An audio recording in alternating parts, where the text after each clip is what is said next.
दोस्तों, उत्तर प्रदेश के बदायूं जिले के एक थाने में पुलिस तब हैरान रह जाती है जब एक खून से लथपथ अधेड़ उम्र का व्यक्ति थाने में पहुंचता है और पुलिस के सामने आत्मसमर्पण करते हुए कहता है, साहब, मैंने अपनी बेटी और एक अन्य व्यक्ति का गर्दन फावड़े से काट धड़ से अलग कर दिया है। साहब, मैं एक अपराधी हूँ। साहब, मुझे गिरफ्तार कर लीजिए। इसके बाद पुलिस उसे हिरासत में ले लेती है और उससे यह जानने की कोशिश करती है कि आखिरकार उसने अपने ही बेटी का गर्दन क्यों काटा। फिर जो जानकारी पुलिस को मिलता है वो पूरी तरह से हैरान कर देने वाला था, क्योंकि इस व्यक्ति ने जिस बात के लिए इतना बड़ा खौफनाक कदम उठाया था, ऐसा करने के बारे में कोई सोच भी नहीं सकता है। दोस्तों, कहानी शुरू होती है बदायूं जिले की परौली गांव से, जो यूपी में पड़ता है, जहां महेश नाम के व्यक्ति अपनी पत्नी और परिवार के अन्य सदस्यों के साथ वहां बरसों से रह रहे थे। उनकी एक बेटी भी थी जिसका नाम नीतू होता है और नीतू का उम्र इस समय 20 वर्ष होता है और उसकी अभी पढ़ाई चल रही थी। इस घटना के एक दिन पहले महेश बाहर के काम निपटाकर शाम होते ही अपने घर लौट आते हैं। रात करीब 8 बजे उनकी बेटी नीतू उन्हें खाना खिलाती है और खाना खाने के बाद महेश और उनकी पत्नी और परिवार के और सदस्य भी सोने चले जाते हैं। नीतू कुछ देर तक घर के बर्तन धोती है और घर के अन्य काम निपटाकर वो भी सोने चली जाती है। रात करीब 12 बजे परिवार के सभी सदस्य गहरी नींद में सो जाते हैं और धीरे धीरे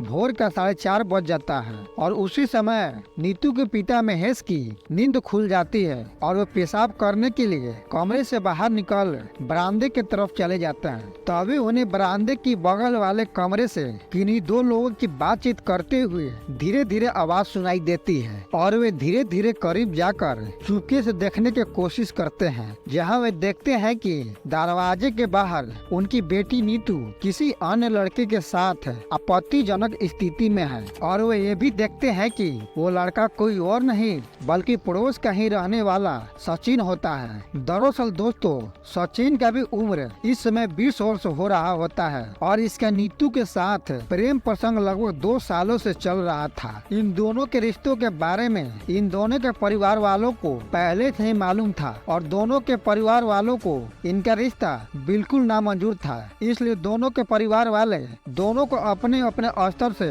डराने और समझाने का प्रयास पहले भी कर चुके थे, मगर इन दोनों ने अभी भी चुपके मिलना जारी रखा था। और जब नीतू के पिता इन दोनों का आधी रात में अपने घर पे देखते हैं तो वे आग बबूला हो जाते हैं। इसी बीच सचिन वहाँ से भागने की भी कोशिश करता है, मगर नीतू के पिता उसे पकड़ लेते हैं और जोर से चीखते हुए परिवार के अन्य सदस्यों को जोर से पुकारते हैं, जिससे परिवार के अन्य सदस्य भी थोड़ी देर में बरामदे में पहुँच जाते हैं और उनमें से एक सदस्य लाठी और डंडा लेकर आ जाता है। फिर सभी मिलकर इन दोनों की जमकर पिटाई कर देते हैं। इन दोनों की इतना पीटा जाता है कि दोनों के शरीर में इतनी भी ताकत नहीं होती है कि वे अपने पैरों पर खड़ा हो सके और वे दोनों जमीन पर ऐसे ही बेसुध पड़े रहते हैं। तभी नीतू के पिता की नजर पास ही में रखे एक फावड़े पे जाती है और वे तुरंत गुस्से में उस फावड़े को उठा लेते हैं और अपनी बेटी सहित